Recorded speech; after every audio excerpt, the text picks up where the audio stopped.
एक हेड ने दूसरे पर अटैक करके उसको एक्वायर कर लिया, ऐसे ही वो तीसरे पर भी करेगा, चौथे पर भी करेगा। इसका मतलब ये कि उसका जो एरिया था वो बहुत ज्यादा एक्सटेंड हो गया। तो आयरन एक ऐसी मेटल थी जिसकी वजह से ये मगध बहुत बहुत पावरफुल बने था, क्योंकि आयरन से ही टूल्स बनाए जाएंगे, आयरन से ही वेपन्स बनाए जाएंगे, जिसकी वजह से वो अपने आर्मी में इतने वेपन्स को यूज किया करती थी, दुश्मनों को मारा करती थी और इस तरह से विजय प्राप्त किया करती थी, है ना। सबसे पहले कॉइन्स को इंट्रोड्यूस करेंगे कि भाई इस लेन देन में, इस व्यापार में मुद्रा जो होती है ना वो बहुत ज्यादा इंपॉर्टेंस रखती है, right. Hello student, welcome back to Adda 24/7। This is Anita Sharma और आज के इस वीडियो में हम बात करने वाले हैं हमारी हिस्ट्री का चैप्टर 2 जिसका नाम है किंग्स, फार्मर्स एंड टाउन। इस पूरे चैप्टर को हम इसी वीडियो में समझने वाले हैं, तो बहुत ध्यान से हर टॉपिक के हर कंसेप्ट को बहुत ही अच्छे से समझना है, क्योंकि आपकी यही अंडरस्टैंडिंग आपको दिलाएगी फुल स्कोर, ठीक है। तो बहुत अच्छे से एक एक टॉपिक को यहाँ पर क्लियर करते हुए चलना है, अंडरस्टैंड करते हुए चलना है। और इस बार तो आपको पता ही है कि कॉम्पिटेंसी बेस्ड क्वेश्चन आपके क्लास 12th बोर्ड एग्जाम में 40% से 50% कर दिए हैं, इसलिए वहां पर आपकी अंडरस्टैंडिंग चेक की जाएगी कि जिस बच्चे ने जितने अच्छे से कंसेप्ट को क्लियर किया है वो बच्चा उतना ही अच्छे आंसर देगा, उतने ही ठीक आंसर देगा और सही आंसर आपको दिलाएंगे बहुत अच्छा स्कोर, ठीक है। तो कहने का मतलब ये कि आपको हर टॉपिक को बहुत अच्छे से समझते हुए चलना है। तो चलिए स्टार्ट करते हैं हमारा हिस्ट्री का chapter 2 Kings, farmers and town. तो सबसे पहले हम बात करते हैं किसके इंट्रोडक्शन की।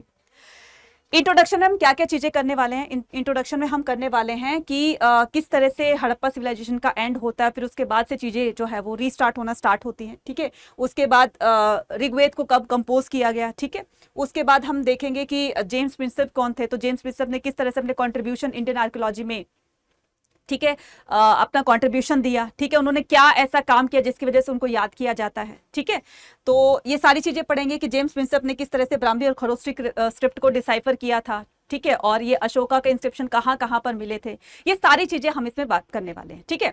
इससे पहले हम जानेंगे कि हिस्ट्री को जानने के लिए हमें किन किन चीजों की आवश्यकता होती है, किन किन चीजों की रिक्वायरमेंट होती है, जिससे कि हम उस टाइम के पास्ट का, ठीक है, जिस टाइम में वो चीजें हुई थी तो उसके बारे में हमें पता चलता है। तो इसके लिए काफी सारी चीजें मैटर करती है। फॉर एग्जाम्पल की इंस्क्रिप्शंस हो गए, ठीक है, और टेक्स्ट बुक हो गई, क्लियर, और वेद पुराण हो गए हैं, ठीक है, और क्या करेंगे कि कॉइन्स हो गए हैं, ठीक है। अब बहुत सारी चीजें ऐसे होती हैं जो हमें अपने पास्ट के बारे में बहुत कुछ इंफॉर्मेशन देती है, ठीक है। तो स्टार्ट करते हैं हम। After the end of Harappa civilization during the long span of 1500, मतलब कि हड़प्पा सिविलाइजेशन के एंड होने के बाद करीब करीब 1500 का साल आप बीच में देख रहे हैं ना, कि हमने एक रीजन ये भी पढ़ा था कि हड़प्पा सिविलाइजेशन का एंड कैसे हुआ, कि आर्यंस के आने से, कि आर्यंस आए, सबने उनको मार गिराया और इस तरीके से वो खुद सेटल हो गए, ठीक है, जगह जगह पर वो खुद सेटल हो गए। तो ये जो न्यू स्टार्ट होने से पहले, मतलब चीजें जो रीस्टार्ट होती हैं, किस तरह से जो है वो जनपद बनते हैं, किस तरह से छोटे छोटे एरियाज बनते हैं, दोबारा से इंसानों की सेटलमेंट स्टार्ट होती है ह्यूमन बीइंग्स की, राइट। तो ये 1500 का टाइम देख रहे हो ना, there was a several development in the different part of the subcontinent. तो 1500 में ऐसा क्या हुआ इंडियन सब कॉन्टिनेंट में जिसकी वजह से वो धीरे धीरे बहुत तेजी से ऊपर की तरफ जा रही थी, मतलब बहुत तेजी से डेवलपमेंट हो रही थी, ठीक है। अब इसी में क्या होता है कि there was also period during the Rigvedas. अब इसी में ही ऋग्वेद को कंपोज किया जाता है। ऋग्वेद को कब कंपोज किया जाता है? ऋग्वेद को कंपोज किया जाता है 1500 टू 1000 BCE, ठीक है। ऋग्वेद को कब कंपोज किया जाता है? 1500 टू 1000 BCE, क्लियर। अब ये जो ऋग्वेद है ये हमें पता है कि ये हिंदुओं का सबसे ओल्डेस्ट वेद है, ठीक है। तो माना जाता है कि ऋग्वेद को जब कंपोज किया गया तो इंदस रिवर, ठीक है, जो कि हड़प्पा सिविलाइजेशन, इंदस रिवर और उसकी ट्रिब्यूटरीज, ठीक है, इट्स ट्रिब्यूटरीज, ठीक है, इसकी ट्रिब्यूटरीज के आसपास में, जो कि 5 ट्रिब्यूटरीज थी ना, ठीक है, रावी, ब्यास, झेलम, चिनाब, सतलुज, ये 5 इसकी ट्रिब्यूटरीज थी। तो इनके आसपास में पूरी की पूरी सिविलाइजेशन ये लोकेटेड थी, ठीक है। अब इंदस रिवर और उसकी ट्रिब्यूटरीज के पास में ही बैठ करके ऋषि मुनियों ने ऋग्वेद को कंपोज किया, ठीक है। तो कंपोज करने के बाद, और कंपोज कब किया, ये बहुत इंपॉर्टेंट डेट है, तो कब कंपोज कब किया गया? 1500 टू 1000 BC में। This was also period during the Rigvedas was compose people living another. अब देखो, ये ऋग्वेद को वही कंपोज करेंगे जो इंदस रिवर और उसके ट्रिब्यूटरीज के आसपास में सेटल्ड होना स्टार्ट होंगे, ठीक है। उसके बाद जेम्स प्रिंसेप एंड ऑफिसर। अब ये जेम्स प्रिंसेप कौन थे? जेम्स प्रिंसेप एक वो इंग्लिश ईस्ट इंडिया कंपनी में एक ऐसे ऑफिसर थे जो कि सिक्कों पर जो मिंटिंग होती है ना, मतलब कोई भी छपाई का काम होता है, तो वो उस तरह के काम करने में स्किल्ड थे। तो James Prinsep and officer in the mint of East India Company deciphered the Brahmi script. ये वो पहले पर्सन थे जिन्होंने अशोका के इंस्क्रिप्शन पर लिखी हुई स्क्रिप्ट, ठीक है, जिस स्क्रिप्ट में वो लिखा हुआ था वो स्क्रिप्ट कौन सी थी? ब्राह्मी और खरोष्टी स्क्रिप्ट। सबसे पहले इसको डिसाइफर जेम्स प्रिंसेप ने किया था। और कब किया था? 1838 में। कब किया था? 1838 में। क्लियर? तो 1838 में इसको डिसाइफर करने के बाद कि किस तरह से अशोका के इंस्क्रिप्शन पर जो भी कुछ लिखा है उसका एक एक मीनिंग, ये कब पता चलेगा? जब रीडर को कब समझ में आएगा? जब उसके मीनिंग को समझाया जाए। तो इनसे पहले, जेम्स प्रिंसेप से पहले किसी ने इसको डिसाइफर नहीं किया था, इनके इंस्क्रिप्शंस को, अशोका के इंस्क्रिप्शन को। तो ये पहले ऐसे इंसान थे जिन्होंने अशोका के इंस्क्रिप्शन को डिसाइफर किया। Were used in the earliest inscription and the coins, ठीक है। इसके अलावा कॉइन्स में भी क्या होता है? कॉइन्स में भी, ठीक है, राजा की फोटो यहाँ पर छपी होती है, यहाँ पर कुछ ना कुछ लिखा होता है। तो वो भी जो है वो ब्राह्मी और खरोष्टी स्क्रिप्ट में लिखा हुआ था, जो सबसे पहले के कॉइन्स थे, ठीक है। अब इनका मीनिंग कब पता चला? जब इन्होंने इसको स्क्रिप्ट को डिसाइफर कर लिया था, ठीक है। नेक्स्ट अब मूव ऑन करते हैं इंट्रोडक्शन पे। अब दूसरी पार्ट आते हैं कि most of these mention a king refer to as the Piyadasi. जब जेम्स प्रिंसेप ने 1838 में जेम्स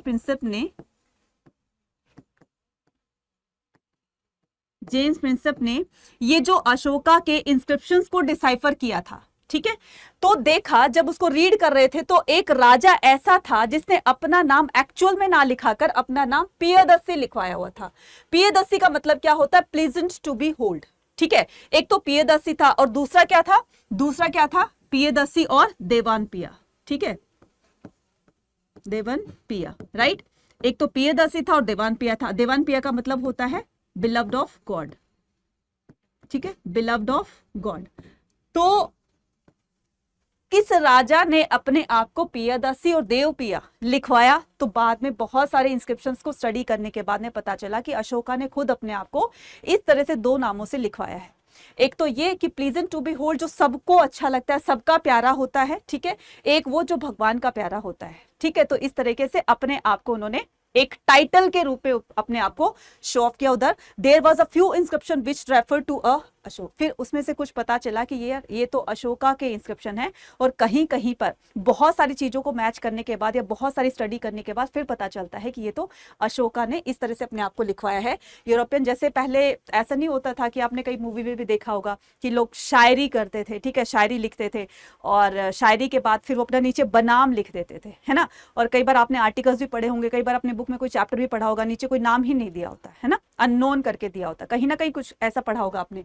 तो सेम वैसे अशोका ने भी अपने इंस्क्रिप्शन में इस तरह से लिखवाया कि European and the Indian scholar used inscription and text compose in the variety of the language.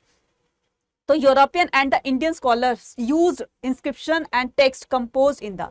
तो ये जो हमारे यूरोपियन और इंडियन स्कॉलर्स थे, विद्वान थे, इन्होंने इंस्क्रिप्शन एंड टेक्स्ट जो होती थी कंपोज इन, इनको काफी सारी लैंग्वेजेस में कंपोज किया है। फॉर एग्जाम्पल कि अशोका के इंस्क्रिप्शन मिल गए, ठीक है, कौन सी स्क्रिप्ट में लिखे हुए थे? वो ब्राह्मी और खरोष्टी स्क्रिप्ट ने। उनके मीनिंग को जान करके अलग अलग लैंग्वेज में उसको ट्रांसलेट किया ताकि रीडर उसको ज्यादा पढ़ करके समझ पाए, ठीक है। उसके बाद reconstruct the lineage of the major dynasty had ruled over the subcontinent, ठीक है। इससे यह भी पता चला कि किस तरह से इंडियन सब कॉन्टिनेंट में जो मेजर डायनेस्टीज होती हैं वो कहां कहां पर रूल करती है, कैसे कैसे रूल करती हैं, ठीक है। यहां तक चीजें समझ में आ गई। लेकिन हम क्या करेंगे, इससे पहले हम समझते हैं कि द अर्ली स्टेट, कि ये जो स्टेट बने ये सबसे पहले, देखो हड़प्पा बिल्कुल डिक्लाइन हो चुकी थी, ये चीजें दोबारा से रीस्टार्ट हो रही थी। तो रीस्टार्ट में सबसे पहले लोग सेटल्ड होंगे, ठीक है। सेटल्ड होने के बाद वो एक कम्युनिटी बनेगी, कम्युनिटी बनने के बाद धीरे धीरे वहां पर एक हेड बनना स्टार्ट हो जाएगा।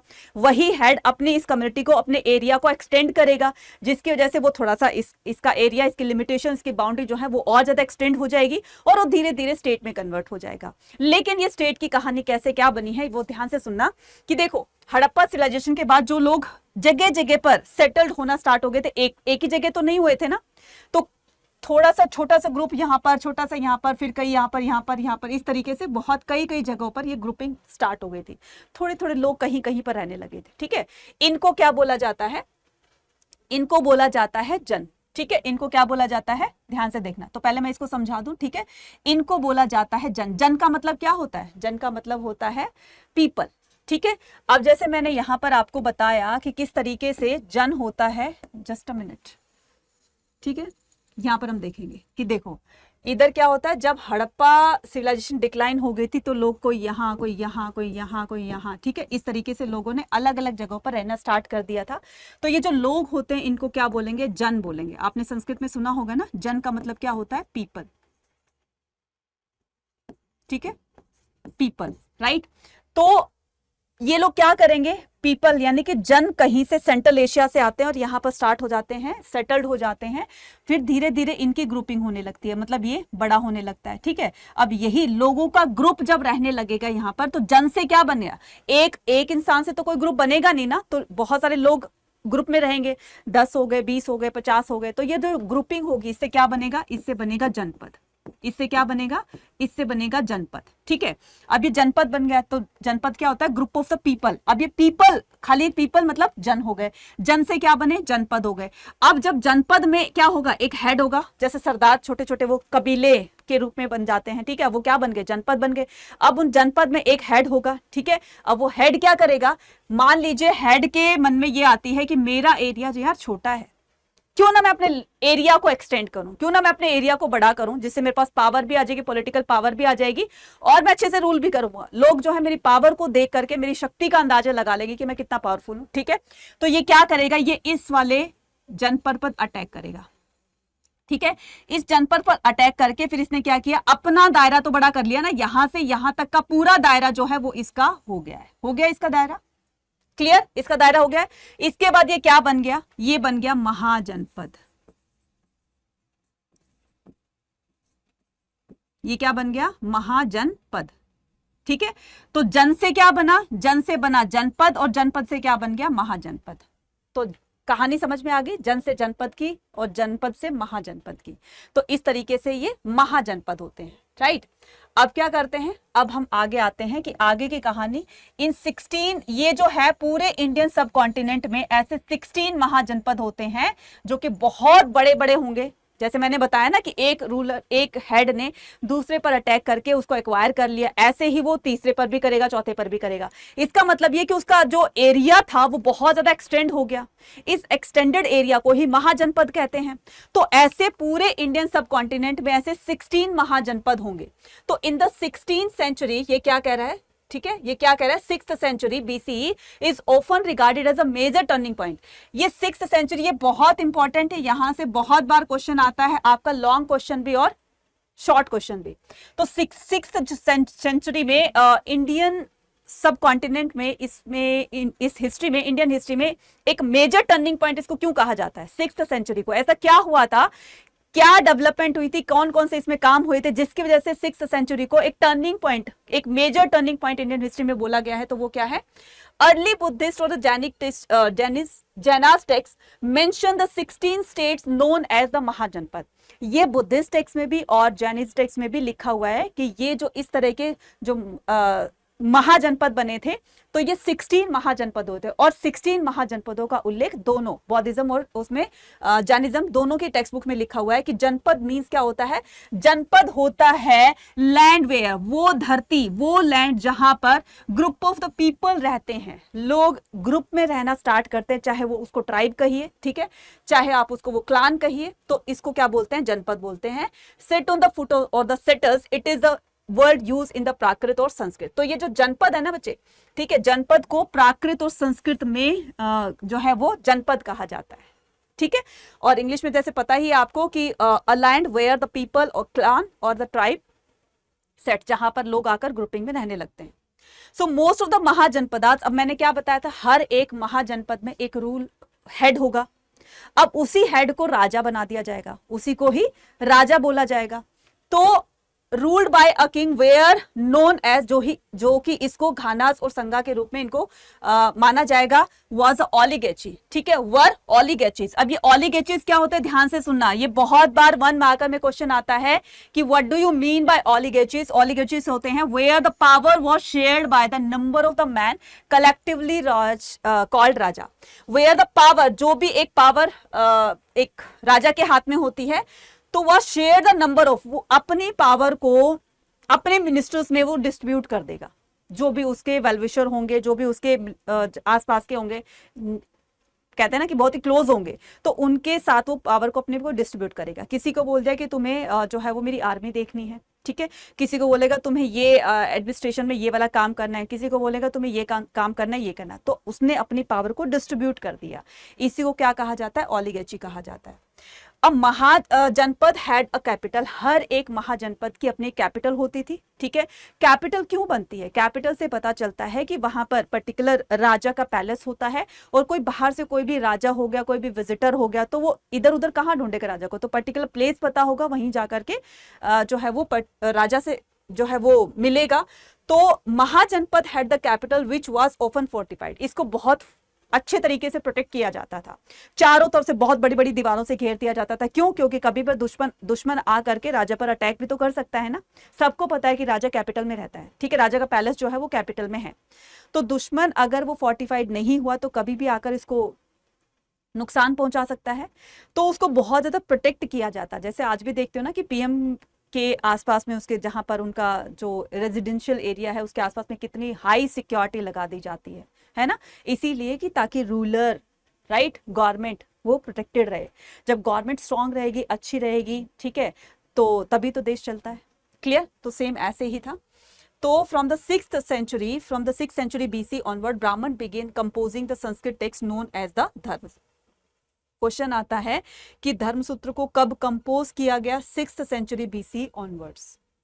6th century BC से ही ब्राह्मणों द्वारा, ठीक है, संस्कृत में एक बुक कंपोज की गई जिसका नाम था धर्मसूत्र। सूत्र क्या होते हैं, फॉर्मूलाज। सोसाइटी को चलाने के लिए कुछ नियम और कानून बनाए जाएंगे, कुछ रूल रेगुलेशंस बनाए जाएंगे, इन्हीं को ही धर्मसूत्र में कन्वर्ट कर दिया जाएगा, ठीक है। नेक्स्ट, 16 महाजनपदास कौन कौन से थे, ये 16 महाजनपदास थे, ठीक है, कौन कौन से यहाँ पर देखिएगा, ठीक है। तो हो गया आपका, ठीक है, ये हो गया क्या बोलते हैं, मगध हो गया, ठीक है, मगध हो गया, मगध की कैपिटल क्या थी, राजधानी थी, ठीक है।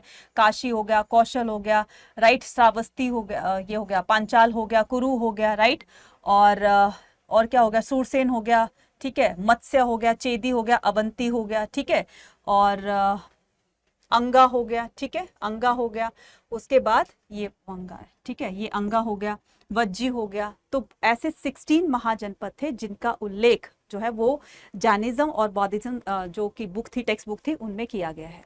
तो 16 महाजनपद में से अब जो सबसे पावरफुल होगा, मतलब कि ये टोटल आपने 16 देखे ना, तो इसमें से सबसे पावरफुल ये मगध होगा, ठीक है, सबसे पावरफुल मगध होगा, यानी कि सबसे पावरफुल, सबसे शक्तिशाली, सबसे बड़ा, ठीक है, और सबसे बड़ी एडमिनिस्ट्रेशन, सबसे सिस्टम और सबसे बड़ी आर्मी। कहने का मतलब हर क्वालिटी, हर वो अच्छी बात इस मगध को इतना बड़ा पावरफुल बनाने में मदद करेगी, ठीक है। अब देखिए, अब इसमें क्या क्या करेंगे हम, इसमें सबसे पहले हम करेंगे the first among the 16 Magadh, ठीक है। तो इन 16 में से मगध के पावरफुल होने का रीजन क्या है, तो यहां पर सबसे पहले हम देखने वाले हैं, क्या देखने वाले हैं, between two 6th and the 4th century BC he Magadh in the present day Bihar.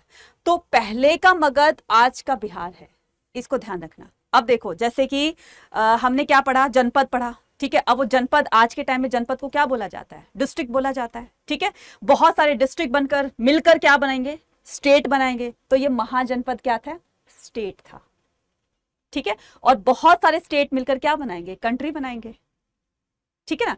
तो सेम ऐसे ही कि become the most powerful mahajanapada, Magadha was the region where the agriculture. क्यों था ये मगध इतना ज्यादा पावरफुल, क्योंकि मगध की जो एग्रीकल्चर की जो एक प्रोडक्शन थी ना, वो बहुत ज्यादा अच्छी थी। क्यों अच्छी थी, क्योंकि ये रिवर के पास में लोकेटेड था, ठीक है, गंगा रिवर के पास में लोकेटेड था, जिसकी वजह से रिवर वाटर की वजह से इसकी जो सॉइल की फर्टिलिटी थी वो बहुत ज्यादा प्रोडक्टिव हो जाती है, उपजाऊ हो जाती है, जिससे एग्रीकल्चर का प्रोडक्शन बहुत अच्छा निकलता है। साथ साथ में इसमें बताया गया कि आयरन माइंस, क्वेश्चन आता है आपका लॉन्ग क्वेश्चन में कि बताओ मगध के पावरफुल होने के क्या कारण थे, क्या रीजन थे, उसको डिफाइन करना है। तो पॉइंट्स में उसको डिफाइन कर दीजिएगा। नंबर 1 कीजिएगा कि इसकी जो एग्रीकल्चर जो प्रोडक्टिविटी थी वो बहुत ज्यादा अच्छी थी, बस हेडिंग बना करके उसको डिफाइन कर दीजिएगा।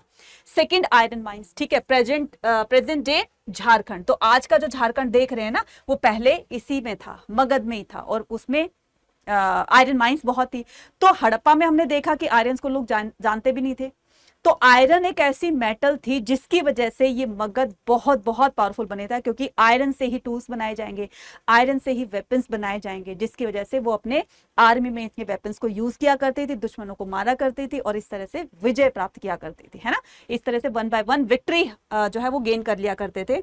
तो इनिशियली राजगीर, तो सबसे पहले हम यहाँ पर देखेंगे, क्वेश्चन आता है कि मगध की फर्स्ट कैपिटल कौन सी थी। तो मगध की फर्स्ट कैपिटल थी राजगृह, जिसको कहीं कहीं राजगह भी कहा जाता है, विच लेटर शिफ्टेड द पाटलिपुत्र। फिर बाद में इसको पाटलिपुत्र शिफ्ट कर दिया गया, कब, 4th सेंचुरी में, ठीक है, बाद में इसको 4th सेंचुरी बीसी में शिफ्ट कर दिया गया, ठीक है।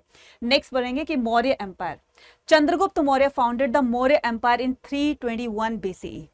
अब इसमें जो डायनेस्टीज रूल करती हैं, ऐसा नहीं कि सबसे पहले मौर्य डायनेस्टी ने ही रूल किया, ठीक है।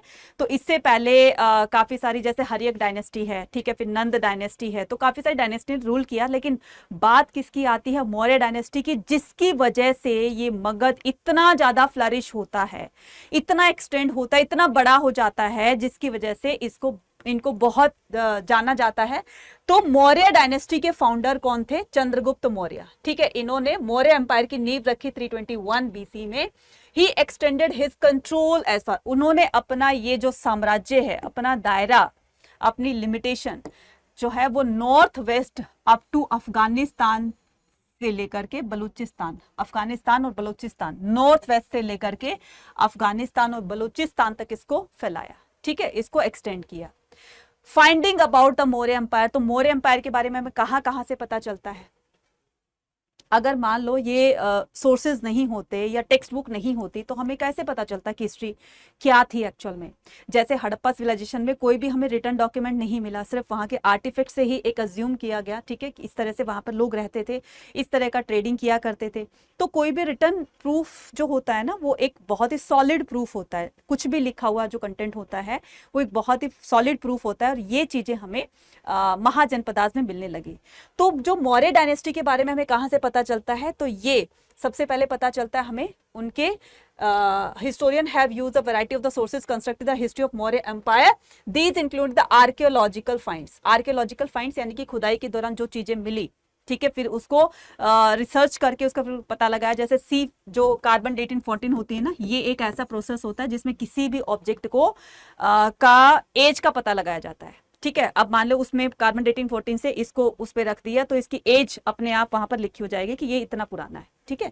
तो उसके जो आर्कियोलॉजिकल फाइंड्स मिले, कोई चीजें मिली, तो उसमें पता लगाया कि ये इतनी पुरानी थी और उस टाइम में मौर्य डायनेस्टी रूल कर रही थी, ठीक है। स्पेशली द स्कल्पचर्स, और स्पेशली की बात करें कि इसमें स्कल्पचर्स की, यानी कि मूर्तियां जो पाई गई उसकी बात कर रहे हैं, ठीक है। अब इसमें आर्टिफैक्ट आर्कियोलॉजिकल फाइंड्स में क्या बनी, स्पेशली मूर्तियां जो उनकी मिली, हमें स्कल्पचर्स मिले, पत्थर की मूर्तियां, चाहे वो राजा की थी चाहे वो किसी और की थी, तो इससे पता चलता है। कौटिल्य और चाणक्य, ये 2-3 नाम जो है एक ही पर्सन के हैं, कौटिल्य, चाणक्य और विष्णुगुप्त, ठीक है। इन्होंने अपनी बुक लिखी थी चाणक्य। आज देख रहे हो ना कि दुनिया भर में चाणक्य की बुद्धि को कंपीट करने के लिए कोई ऐसा बना ही नहीं है। तो चाणक्य की नीति दुनिया भर में बहुत फेमस है। तो ये वही चाणक्य है जिसने मौर्य साम्राज्य के बारे में इतना कुछ डिफाइन किया अपनी बुक में, अर्थशास्त्र में, ठीक है। उसके बाद चंद्रगुप्त मौर्य के काल में ही मेगास्थनीज आता है। तो मेगास्थनीज ने अपनी बुक इंडिका में, ठीक है, मेगास्थनीज ने अपनी बुक इंडिका में मौर्य साम्राज्य के एडमिनिस्ट्रेशन के बारे में लिखा हुआ है, ठीक है। मौर्य साम्राज्य के एडमिनिस्ट्रेशन सिस्टम के बारे में लिखा हुआ पूरा का पूरा, ठीक है। इनकी बुक का नाम क्या था, इनकी बुक का नाम था इंडिका, ठीक है, इंडिया नहीं, सॉरी, इंडिका, ठीक है, इंडिका, क्लियर। चलिए, तो inscriptions also mention about the Maurya empire, तो इसके साथ साथ में हमें काफी सारे वो भी मिलती है, इंफॉर्मेशन मिलती है, जैसे अशोका के इंस्क्रिप्शन मिले, ठीक है। ये मेगास्थनीज की बुक मिली, कौन सी, इंडिका,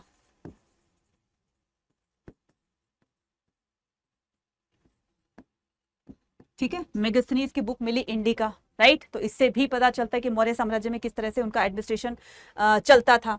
तो Buddhist, Jainas and the Puranic, तो कहां से, Buddhist, Jainas, Puranic literature as well as inscriptions of Ashoka gives the information about the empire. इनसे पता चला, inscription also mention the Maurya empire, these are writing. तो जो भी हमें कुछ रिटर्न डॉक्यूमेंट मिला है उससे हमें मौर्य साम्राज्य के बारे में काफी कुछ पता चलता है। These are the permanent record, जो हमें रिटर्न प्रूफ मिला है, these are the permanent record. For example, ये जो इंस्क्रिप्शंस होते थे, इस तरह के इंस्क्रिप्शन होते थे, इन पे कुछ लिखा होता था तो वो एक परमानेंट रिकॉर्ड बन गया ना।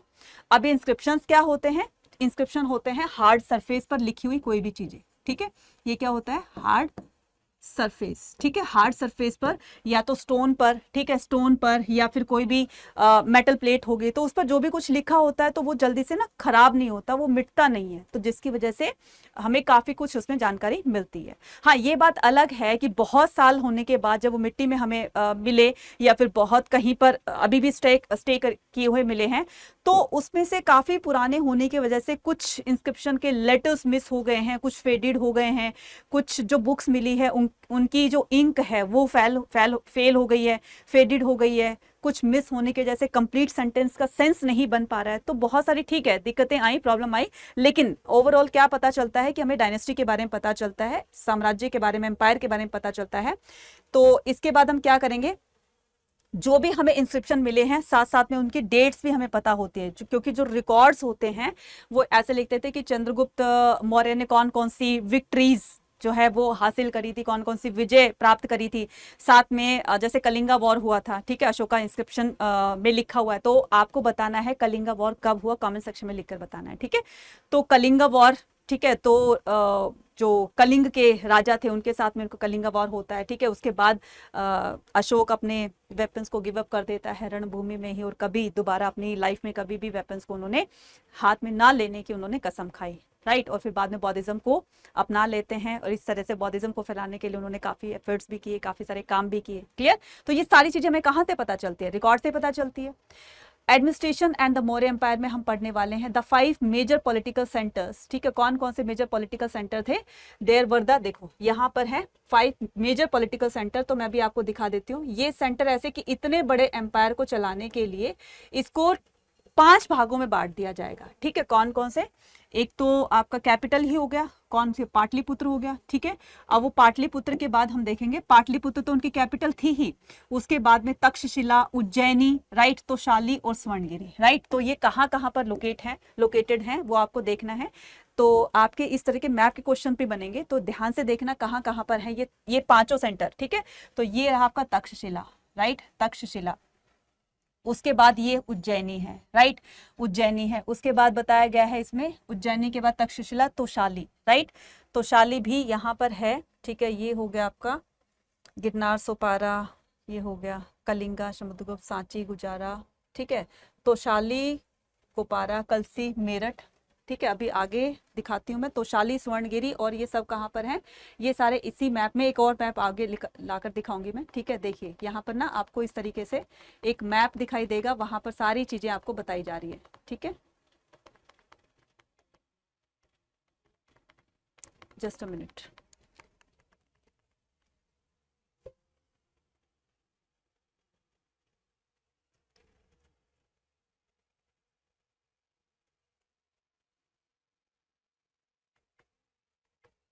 ठीक है, तो ये क्या है आपका कि the 5 major political centers in the empire, the capital Pataliputra, एक तो पाटलिपुत्र थे, provisional election, provisional centers the Takshashila, Ujjaini, Toshali और स्वर्णगिरी, राइट। ये तो 5 पॉलिटिकल मेजर सेंटर्स बनाए गए थे जिसकी वजह से, और पाटलिपुत्र कहां पर है, ये आज का पटना पाटलिपुत्र देख रहे हैं ना, तो ये है आपका पाटलिपुत्र, ठीक है, ये है आपका पाटलिपुत्र, क्लियर है, ठीक है। चलिए अब क्या करते हैं, नेक्स्ट पर आते हैं कि the administrative control was the strongest in the area. अब देखो इतने बड़े एम्पायर को चलाने के लिए उसको जो है वो 5 पॉलिटिकल मेजर सेंटर्स में डिवाइड कर दिया जाएगा, सो दैट कि चीजें ना स्मूथली तरीके से चलती रहे, कहीं पर कोई दिक्कत ना आए, प्रॉब्लम ना आए। तो वो चीजें अगर उनको टुकड़ों में बांट दिया जाएगा, तो पीसेस में बांट दिया जाएगा, तो वो चीजें अच्छी तरीके से रन करेगी। वहां पर हेड बना दिया जाएगा किसी को कि तुम्हें पूरा का पूरा इसको देखना है, इसका चार्ज तुम्हें हैंड ओवर किया जाता है, तो वो अपने तरीके से उसमें पूरी डेवलपमेंट करेगा। तो the administrative control was the strongest in the area around the capital provisional, ठीक है, centres, communication along the both riverine and the riverine and.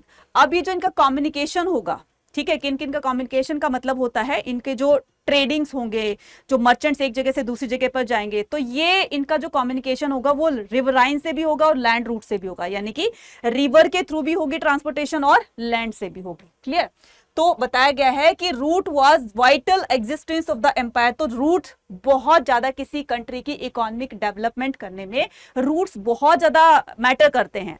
अगर मान लीजिए रोड ही खराब हुआ, टूटा फूटा गड्ढे वाले हुए, तो वहां तक अगर मान लो कि हमें दिल्ली से और पहुंचना है, महाराष्ट्र पहुंचना है, ठीक है, अगर रोड तो स्मूथ हुआ, ठीक है, बहुत अच्छा रोड है एकदम, ठीक है, हाईवे बना हुआ है, सुपर हाईवे बना हुआ है, तो बहुत अच्छे तरीके से वो चीजें वहां तक पहुंच जाएगी। अगर गड्ढे वड्ढे में हुआ तो एक तो टाइम भी कंज्यूम होगा, साथ में टूट फूट भी जाएगा सामान। तो रोड बहुत ज्यादा इंपॉर्टेंस रखते हैं किसी भी एम्पायर की या किसी भी कंट्री की डेवलपमेंट, इकोनॉमिक डेवलपमेंट में। तो route was the vital for existence of the empire. Army भी उतनी इंपॉर्टेंट रोल प्ले करती है, क्योंकि आर्मी जितनी ज्यादा स्ट्रांग होगी, दुश्मन कंट्री उस पर अटैक करने के लिए 10 बार सोचेंगी। ठीक है, कि भाई देखो अगर हमने इस पर अटैक किया तो किस तरीके से हम जो है वो हार सकते हैं, तो उसको बहुत पहले से अच्छे से प्लानिंग करनी होगी, तब जाकर के वो जो है उस पर अटैक करने की सोचेंगे। नेक्स्ट आता है कि मेगास्थनीज मेंशन। अब देखो ये रहा, मैंने भी बताया था ना कि मेगास्थनीज ने अपनी बुक इंडिका में क्या लिखा था, किस तरह से मौर्य एडमिनिस्ट्रेशन सिस्टम के बारे में लिखा था। कि इंडिका में बताया मेगास्थनीज ने कि पूरी आर्मी को ना 6 सब कमिटीज में बांटा गया था, यानी कि इतनी बड़ी आर्मी थी, करीब करीब 6 लाख तो उसमें पैदल यात्री थे, और घुड़सवार अलग थे, रथ वाले अलग थे, ठीक है, चैरियटर्स अलग थे, एलिफेंट्स वाले अलग थे। तो कहने का मतलब बहुत बड़ी आर्मी थी, और इतनी बड़ी आर्मी को चलाने के लिए फिर से उसमें 6 कमेटीज बना दी गई, ठीक है, सब कमेटीज बना दी गई। उसमें अलग अलग कमेटी को अलग अलग जो है वो चार्जेस दिए गए कि तुम्हें ये काम करना है, वो काम करना है। In the 19th century the history early including the Maurya empire was discovered. ठीक है, तो 19th सेंचुरी में मौर्य एम्पायर के बारे में पता लगाया गया, ठीक है, फिर दुनिया को बताया गया कि देखो इस तरह का एक एम्पायर हुआ करता था जो कितना फ्लरिश था। Ashoka came to be regarded as the inspiring figure by the nationalist leader. Ashoka को एक बहुत ही इंस्पायरिंग फिगर माना गया है, क्योंकि ये लोगों की भलाई के लिए बहुत इन्होंने काम किए हैं। ठीक है, ये काइंड हार्टेड होने के साथ साथ में बहुत ज्यादा ब्रेव भी थे, ठीक है, वॉरियर भी थे। क्लियर? सो बाद में he was the humble then later ruler who adopted the grandiose the magnificent title. ठीक है, जो इनके बाद में जो भी रूलर्स आते हैं या इनसे पहले जो हुए, उनके कंपैरेटिवली इनको बहुत बहुत जो है वो अच्छा समझा जाता है कि इनसे पहले भी देखो इनके जो ग्रैंडफादर थे चंद्रगुप्त मौर्य, वो भी कम नहीं थे, लेकिन हाँ इन्होंने जो सबसे अच्छा काम किया ये किया है कि प्रजा की भलाई के लिए उन्होंने बहुत वेलफेयर के लिए बहुत बहुत काम किया, जिसकी वजह से लोग इनको बहुत ज़्यादा अच्छा मानते थे।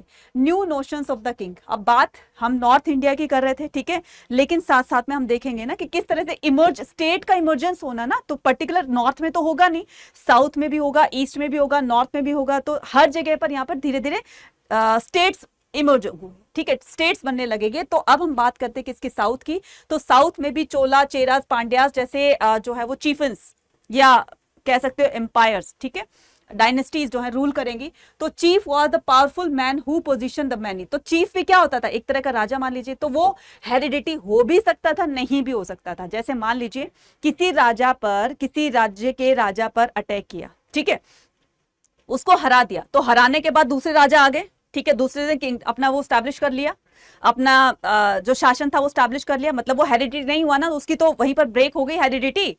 हाँ ये है कि अगर कोई राजा है और उसका बेटा फिर राजा बना, फिर उसका बेटा राजा बना, तो ये तो एक डायनेस्टिक रूल हो गया ना, ये तो हेरिडिटी हो गया, राइट।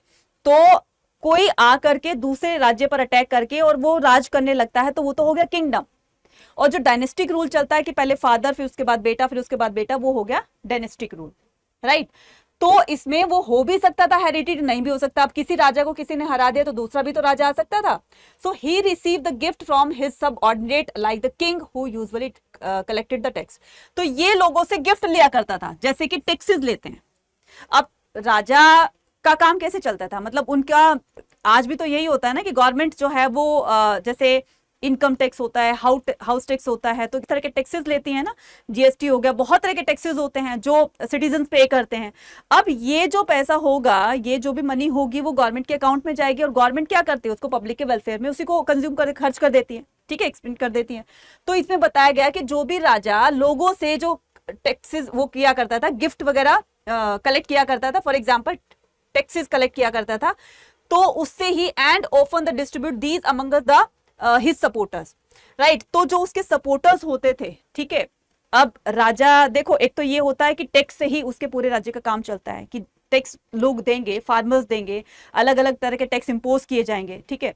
जैसे वो लास्ट में हम करेंगे मुगल एम्परर में जब दिल्ली सल्तनत आएगा तो किस तरह से वो जजिया टैक्स लगाएंगे, फिर उसके बाद अकबर उसको हटा देगा, लेकिन फिर औरंगजेब आता है, फिर से जजिया टैक्स को इंट्रोड्यूस कर दे, मतलब जजिया टैक्स को फिर से लागू कर देता है। तो कहने का मतलब ये एक सोर्स ऑफ इनकम होती है जो स्टेट गवर्नमेंट के पास आती है, ठीक है। तो the new kingdom as the that emerged in the Deccan and the further south, including the chieftains and the Cholas, Cheras, Pandyas. तो तमिलकम एक क्या है, Pandyas in the Tamilakam, the name of the ancient Tamil country. तो ये तमिल कंट्री में आपने देखा कि चोला, चेरास, पांड्यास, ठीक है, इन डायनेस्टी ने रूल किया। तो इसमें इस जहां पर रूल किया, इसको तमिलकम बोला जाता है। तमिलकम का मतलब होता है तमिल कंट्री। तो तमिल कंट्री में चोला, चेरा, पांड्यास ने इन्होंने सदर्न साइड में रूल किया। ये चीफेंस थे, ठीक है। चीफेंस क्या होते हैं, एक तरह के राजा ही होते हैं।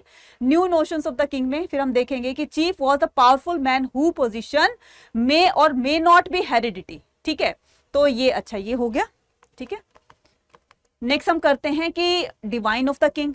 अब मौर्य के पतन के बाद, क्योंकि अशोक तक तो बहुत ज्यादा फ्लरिश होता है, मौर्य एम्पायर बहुत ज्यादा फ्लरिश होता है, लेकिन धीरे धीरे जैसे जैसे इसके सक्सेसर आते गए वैसे वैसे वीक सक्सेसर की वजह से ये अपने डिक्लाइनेशन की तरफ आने लगता है। और एक टाइम आता है जब ये बिल्कुल डिक्लाइन हो जाता है, इनके वीक सक्सेसर की वजह से बाहर के आउटसाइडर इन पर अटैक करते हैं, इनके राज्य को जीत लेते हैं और खुद रूल करने लगते हैं।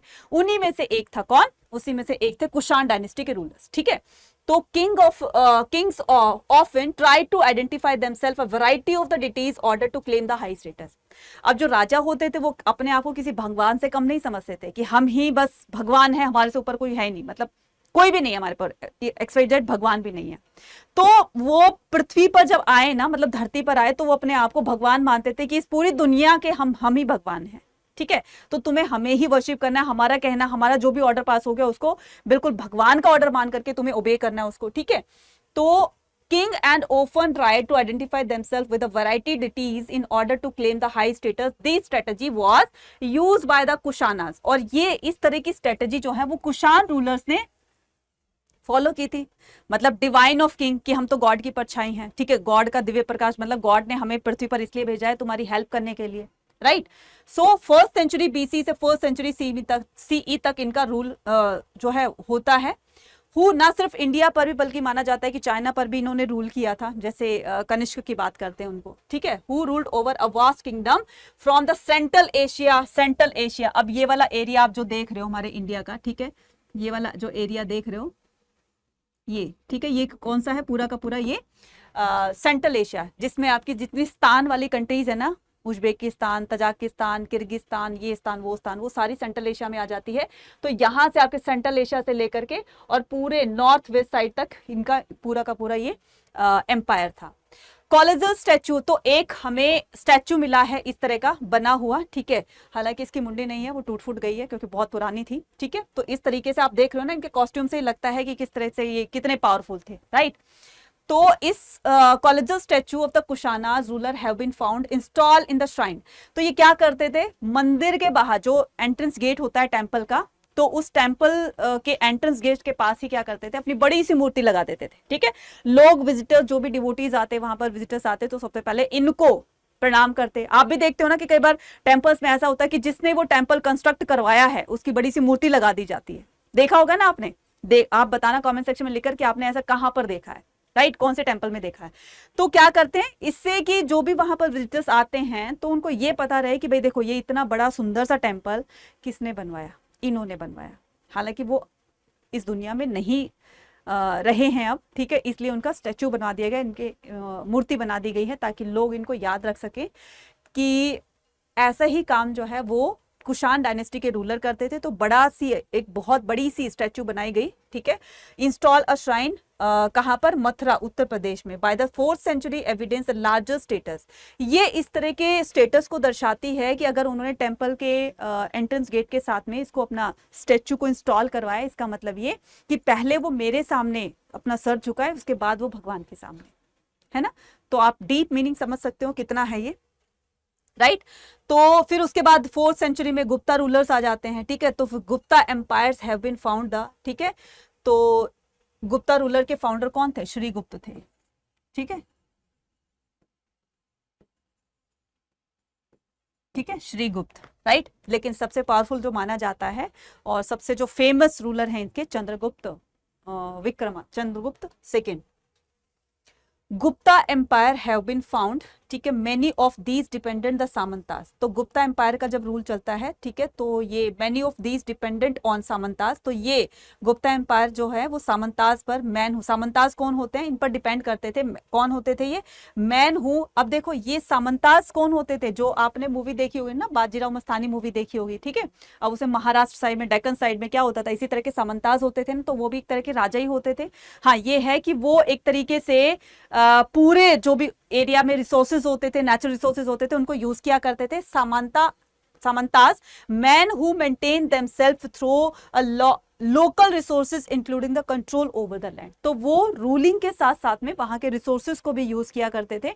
तो कहने का मतलब ये भी धीरे धीरे इनकी भी इमर्जेंस होती है। तो इस यहां तक हमने चैप्टर में क्या समझा, कि ये समझा कि स्टेट्स किस तरह से इमर्ज हो रहे हैं, ना सिर्फ एक पर्टिकुलर एरिया में बल्कि अलग अलग डायरेक्शंस में अलग अलग तरह के रूलर्स जो है वो इमर्ज हो रहे हैं, स्टेट इमर्ज हो रहे हैं जहां पर रूलर रूल कर रहे हैं। तो कौन कौन से रूलर रूल कर रहे थे ये भी आपको मैंने बताया। नेक्स्ट आता है changing in the country side. अब ठीक है, हमने ये थोड़ा सा अर्बन एरिया में तो पता लग गया, ठीक है। तो अब हम बात करते हैं रूरल एरिया की, राइट, कंट्री साइड एरिया की। तो रूरल एरिया में popular perception of the king क्या माना गया है, कि जैसे रूलर होता है, ठीक है, जैसे रूलर होता है तो रूलर तो पूरे एम्पायर पर रूल करेगा। उसका एम्पायर होगा तो उसका एम्पायर का एक ही राजा होगा जो पूरे एम्पायर को देखेगा। अब बात करते हैं अर्बन की और रूरल एरिया की, ठीक है, विलेज एरिया की। तो ठीक है, जो सिटीज में रह रहे थे, टाउन में रह रहे थे, उनको तो बहुत सारी फैसिलिटीज मिल रही थी, लेकिन व्हाट अबाउट विलेज एरियाज। तो विलेज एरिया के लोग अपने राजा से कभी कभी इतने परेशान हो जाते थे, क्योंकि राजा सुनता नहीं था किसी की, अपनी मोनोपोली जो है एक तरह से उन पर इंपोज कर दिया करता था, ठीक है, इतना टैक्स उन पर इंपोज कर दिया करता था कि फार्मर जितनी प्रोडक्शन, जितना खेती बाड़ी करते थे, अनाज निकलता था तो 60-70% तो राजा ही ले जाता था। थोड़ा बहुत बचता तो क्या वो उनको सेल करेंगे, क्या वो उनको अपने घर में यूज करेंगे। तो इस तरीके से उनकी जो लाइफ थी बहुत मिजरेबल हो जाती थी, ठीक है। तो इसमें बताया गया है कि historian have examined the story contain the. अब ये हमें गांव के बारे में कैसे पता चला कि एक रूलर इतना क्रूल था, ठीक है, इस तरह से वो अपनी प्रजा को परेशान रखता था, ठीक है, प्रजा बहुत ज्यादा परेशान थी, उनके मरने की दुआएं करते थे कि बस ये हमें इससे पीछा छुड़ा दे भगवान किसी तरह से। तो ये चीजें हमें कहां से पता चली, कहीं ना कहीं से तो पता चली होगी ना, तभी तो अपने आप से तुम्हारे मन में नहीं आई होगी, हमारे हिस्टोरियन के मन में नहीं आई होगी, दिमाग में नहीं आई होगी कि बस इसको लिख दो। बच्चे प्रूफ, हिस्ट्री में प्रूफ जो होते हैं ना वो बहुत मायने रखते हैं, है ना। तो ये प्रूफ कहां से मिले, historian have examined the story contain in the anthology such as the Jatakas and the Panchatantra, ठीक है। तो ये हमें जातक क्या होती है, जातक कथाएं होती है, स्टोरीज होती हैं, और पंचतंत्र से पता चलता है। तो पंचतंत्र में जैसे एनिमल्स के ऊपर जो होती है, एक चीकू बंदर था, अपनी बुद्धिमानी से उसने किस तरह से एक लायन को मात दी थी, है ना। तो जातक वर रिटन इन द पाली। तो ये जातक कथाएं किसमें लिखी होती थी, पाली भाषा में, ठीक है। In the middle of the first millennium BC, around the middle of the 4th century। तो 1st century के मिडल में पाली भाषा में ये जातकें लिखी होती थी, जातक कथाएं लिखी होती थी। एक स्टोरी है जिसका नाम है गंदा तिंतु जातका, ठीक है। तो गंदा तिंतु जातका में क्या बताया गया है, एक विक्ड किंग के बारे में बताया गया है, कितना क्रूल था वो, किस तरह से अपने प्रजा को परेशान रखता था, खास करके गांव वालों को, ठीक है। उन पर इतना ज्यादा टैक्स इंपोज किया गया था, लोग इससे परेशान होते थे और नहीं टैक्स पे करते थे तो उनको पनिश किया जाता था। तो लोग धीरे धीरे गांव छोड़ करके जंगलों की तरफ जाने लगे, क्योंकि जंगलों पर राजा की मोनोपोली नहीं होती है, क्योंकि उनके वो राज्य की सीमा से परे होते हैं। हाँ, ये है कि जंगलों में किसी तरह का कोई टैक्स नहीं लगाया जाता। जो राज्य में रहेगा तो उनके रूल रेगुलेशंस फॉलो करने पड़ेंगे, और जो नहीं मानते हैं वो जाकर के जंगलों में रहते थे। तो इस तरीके से वो परेशान होकर जंगलों की तरफ चले जाते हैं।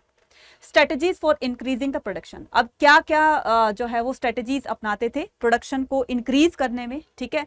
तो एक तो रिवर वाटर, मैंने बताया ना कि गंगा और कावेरी जो रिवर होती थी, कोई भी रिवर होगी तो उसके आसपास में जितने भी एरियाज होंगे तो उनकी सॉइल की फर्टिलिटी बहुत ज्यादा होगी, अच्छी होगी, ठीक है।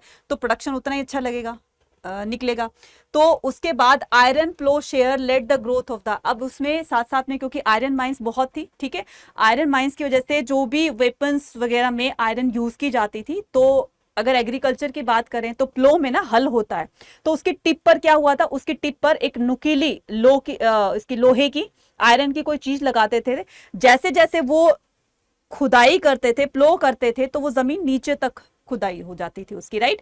और जो एक प्लांट को ग्रो करने में जो जो भी न्यूट्रिशन चाहिए होते हैं वो सारे उसको जमीन से मिल जाते हैं। तो जितनी ज्यादा गहरी खोदेंगे उतनी ज्यादा उसको न्यूट्रिशंस मिलेंगे, राइट।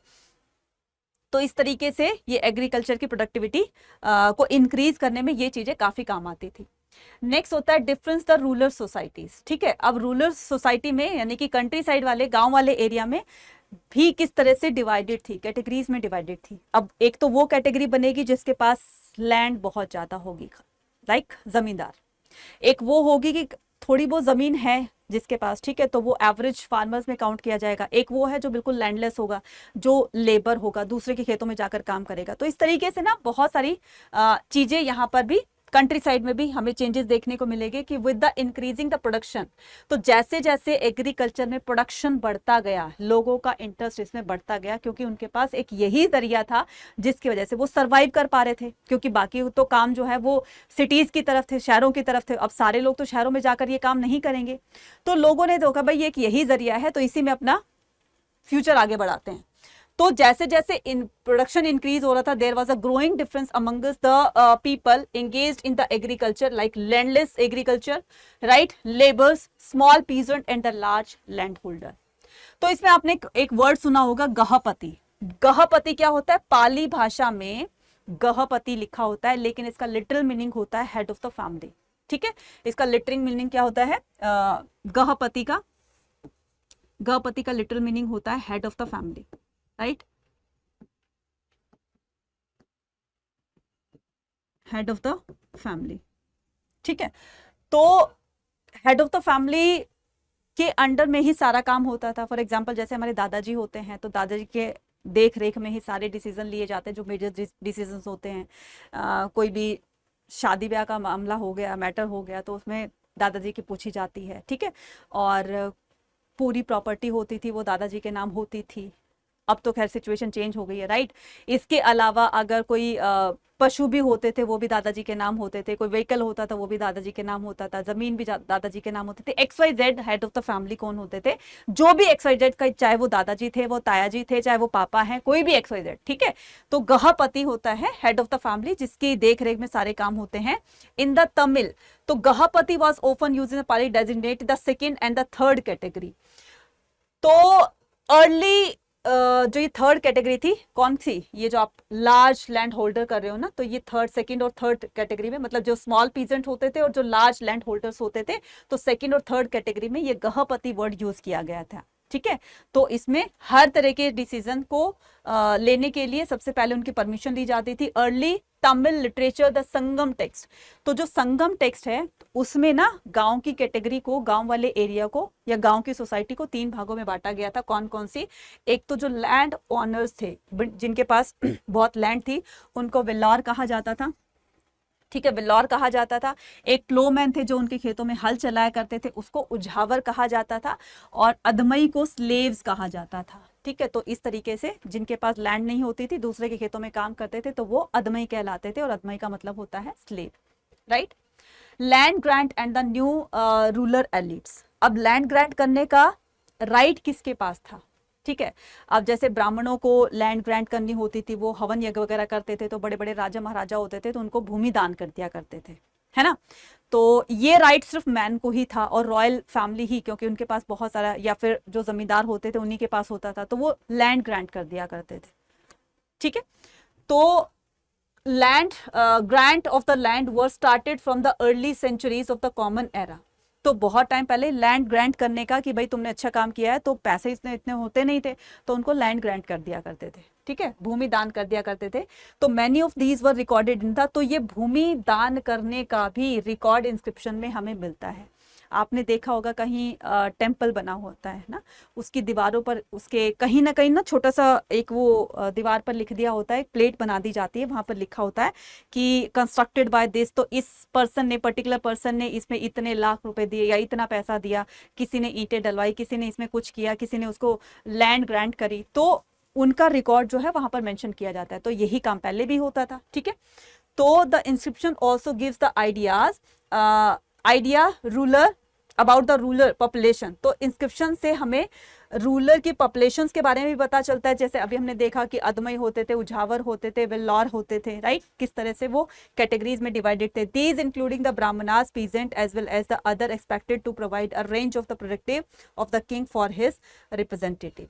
तो ये जैसे राजा किसी को किसी से खुश हो जाता था, बहुत अच्छा काम किया था, जैसे उनके नाइट्स होते थे, किसी उनके सैनिक ने, सोल्जर ने बहुत अच्छा काम किया है, तो उनको लैंड ग्रांट कर देता था। ठीक है, किसी ब्राह्मण ने बहुत बड़ा हवन यज्ञ किया है तो उनको लैंड ग्रांट कर दिया था। कई बार ऐसा होता था पशुओं भी दान कर देते थे। तो ये जो ग्रांट वाला सिस्टम था ये अर्ली सेंचुरी में स्टार्ट हो चुका था। अब ये है आपका क्या, urban population, elites and the craft person. अब ये पूरा का पूरा अर्बन पॉपुलेशन है। ठीक है, अर्बन पॉपुलेशन है, क्लियर। एलिट और द अर्बन पॉपुलेशन यानी कि शहर की जो जनसंख्या है, पॉपुलेशन है, तो उसमें एलिट्स भी होंगे और क्राफ्ट पर्सन भी होंगे, राइट। तो ये हम यहाँ पर देखेंगे सारी चीजें, क्लियर।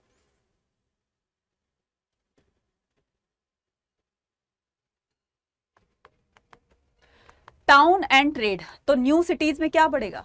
अब जैसे इतना बड़ा एम्पायर होगा तो वहां पर अभी हमने विलेज एरिया को देखा कि किस तरह से सोसाइटी 3 पार्ट में डिवाइडेड थी, राइट। किस तरह से एग्रीकल्चर का प्रोडक्शन हो रहा था, एग्रीकल्चर में क्या क्या टेक्नोलॉजीज अपनाई जा रही थी जिसकी वजह से बहुत अच्छी उपज हो रही थी।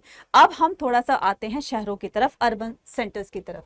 तो न्यू सिटीज बनने लगी थी, द अर्बन। अब देखो ट्रेड बढ़ेगा। अब मान लो ठीक है कि फार्मर ने बहुत सारा ग्रेन प्रोड्यूस कर दिया है अपने खेतों में, उनके बहुत सारा अनाज पैदा हो गया। अब वो सरप्लस जो ग्रेन है यानी कि जो एक्स्ट्रा अनाज है, अब उसको सेल करने के लिए कहीं दूसरी जगह पर जहां पर उनकी डिमांड है वहां पर एक्सपोर्ट किया जाएगा। एक्सपोर्ट और इंपोर्ट करवाने के लिए जो चीज हमारे पास नहीं है तो वो इंपोर्ट करवाई जाएगी, जो चीज हमारे पास ज्यादा है तो उसको एक्सपोर्ट किया जाएगा। अब ये इंपोर्ट एक्सपोर्ट का काम जो होगा वो धीरे धीरे बढ़ने लगेगा। तो बढ़ने लगेगा तो इससे शहरों का निर्माण होगा, अर्बन सेंटर्स बनेंगे। ठीक है, subcontinent in the 6th century BC. Major towns were located along the river route the communication. अब यहाँ पर मैंने थोड़ी देर पहले क्या बताया था कि रिवराइन भी और लैंड रूट दोनों तरीके के रूट्स जो है वो लोगों को फैसिलिटेट करेंगे। ठीक है, दोनों तरह के रूट्स को लोग अपनाएंगे। ठीक है, तो अदर्स एज द उज्जैनी, तो जैसे पाटलिपुत्र हो गया। ठीक है, तो major town were located along the route communication like Pataliputra was the riverine. तो पाटलिपुत्र किसके पास में लोकेटेड है, तो ये गंगा रिवर के पास में। ठीक है, ये गंगा रिवर के पास में लोकेटेड है। अब रिवराइन से उसमें शिप्स चलेंगी, बोट्स चलेंगी। ठीक है, उसकी वजह से जो है चीजें एक जगह से दूसरी जगह पर जाएगी, तो यहाँ पर रिवराइन रूट को फॉलो किया जाएगा। Other such as the Ujjaini, Ujjaini में क्योंकि बीच में उज्जैनी है, अभी मैंने दिखाया था थोड़ी देर पहले। तो उज्जैनी कहां पर है, ये रहा आपका उज्जैनी। मैं यहां पर फिर भी दिखा देती हूं। तो उज्जैनी कहां पर है, ये उज्जैनी। ठीक है, ये है उज्जैनी। तो उज्जैनी में बताया गया है कि किस तरह से रिवर यहाँ पर लैंड रूट फॉलो किया जाता था, क्योंकि ये जो है वो आसपास में इसके कोई भी रिवर नहीं थी और ना ही ये कोस्टल एरिया। तो उज्जैनी यहाँ पर है, आप देख रहे हो ना, यहाँ पर है। तो इसमें बताया जाएगा कि उज्जैनी हो गया और पाटलिपुत्र। उज्जैनी में लैंड रूट फॉलो किया जाएगा, राइट, उज्जैनी में लैंड रूट फॉलो किया जाएगा। And yet other such as the Puhar. अब ये पुहार कहां पर है, ठीक है, ये पुहार कहां पर है, तो पुहार को भी देखेंगे हम। ठीक है, ये रहा पुहार, राइट, पुहार ये रहा, क्लियर। तो हमने क्या क्या देखा, ये उज्जैनी है, ये पुहार है और पाटलिपुत्र है। ठीक है, ये पाटलिपुत्र है, राइट। तो पाटलिपुत्र में तो गंगा रिवर फ्लो करती है, तो यहां पर रिवराइन रूट, ठीक है, रिवराइन रूट फॉलो किया जाएगा, यहाँ पर लैंड रूट फॉलो किया जाएगा, ठीक है। और यहाँ पर पुहार में देखो कोस्टल एरिया है ना, समुद्र के आसपास में, तो यहाँ पर सी रूट फॉलो किया जाएगा। क्लियर, यहाँ पर सी रूट फॉलो किया जाएगा, ठीक है। चलिए, urban population, elites and the craft person. तो the other artifacts recovered the excavation include the fine pottery bowls. इसके अलावा जो हमें एक्सवेशंस के दौरान, खुदाई के दौरान जो चीजें हमें मिली, उसमें से हमें एक चीज ऐसी मिली जो बहुत ही फाइन क्वालिटी की थी, जो उस टाइम में यूज की जाती थी। एलीट पर्सन उसको, जो रिच पर्सन थे या रॉयल फैमिली से उसको यूज करती थी, कि बॉल मिला हमें। बॉल जानते ना, वो बॉल खेलने वाली बॉल नहीं, बाउल, कटोरा, ठीक है। एक ऐसा प्याला मिला जिसको कि नर्दर्न ब्लैक पॉलिश वेयर कहते हैं। और ये जैसे घरों में आप देखते होगे ना, बोन चाइना के कप बहुत अच्छी क्वालिटी के माने जाते हैं, टी कप्स जो होते हैं, क्योंकि बहुत ही ज्यादा वो शाइनी होते हैं, ठीक है, चमक बहुत ज्यादा होती है और अच्छी क्वालिटी के होते हैं। तो सेम ऐसे ही the artifacts recover from the excavation including the fine pottery bowls and the dishes with a glossy finish, बहुत ज्यादा फिनिशिंग होती थी, नोन एज, और इन्हीं को ही क्या कहा जाता था, नर्दर्न ब्लैक पॉलिश वेयर कहा जाता था। किनको, जो आर्टिफिक्स, जो एक्सहिबिशंस के दौरान जो चीजें मिली, मिट्टी के बर्तन, और मिट्टी ऐसी थी वो बहुत ही फाइन क्वालिटी की होती थी, और उसको माना जाता है कि हर जगह नहीं मिली, बहुत ही रेयर मिली। तो इससे पता चलता है कि वो कितनी कॉस्टली थी, और कॉस्टली होगी तो वो लोग, अमीर घर के लोग इसको यूज करेंगे, ठीक है। उनको क्या कहा जाता है, northern black polish ware. The artifacts also include the ornament. इसके अलावा हमें नर्दर्न ब्लैक पॉलिश यानी कि मिट्टी के बर्तनों के अलावा हमें ऑर्नामेंट्स मिले, tools, weapons, vessels, figurine made of the wide range of the metals, gold. इसके अलावा हमें कुछ मेटल्स भी मिली, gold, silver, copper, bronze, ivory, glass, shell and the terracotta. तो इसके भी हमें काफी सारी चीजें मिली हमारे आर्कियोलॉजिस्ट को। Organization of the craft producer and merchants were known as. तो ये जो मर्चेंट्स का जो ग्रुप होता था उसको क्या कहा जाता है, गिल्ड कहा जाता है, ठीक है, गिल्ड या श्रेणी कहा जाता है, ठीक है। Merchants were known as the guild. तो organization of the craft producers and merchants, तो ऑर्गेनाइजेशन मतलब एक ग्रुप होता था, ठीक है, ये ग्रुप है, और इसमें मर्चेंट्स होते थे, ठीक है, इसमें मर्चेंट्स होते थे। तो इन मर्चेंट्स को, इनके ग्रुप को, इस पूरे ग्रुप को क्या कहा जाता था, गिल्ड या श्रेणी कहा जाता था, गिल्ड या श्रेणी, ठीक है, गिल्ड या श्रेणी कहा जाता था, ठीक है, गिल्ड या श्रेणी, गिल्ड्स और श्रेणीज, राइट, इनको क्या कहा जाता था, गिल्ड या श्रेणी।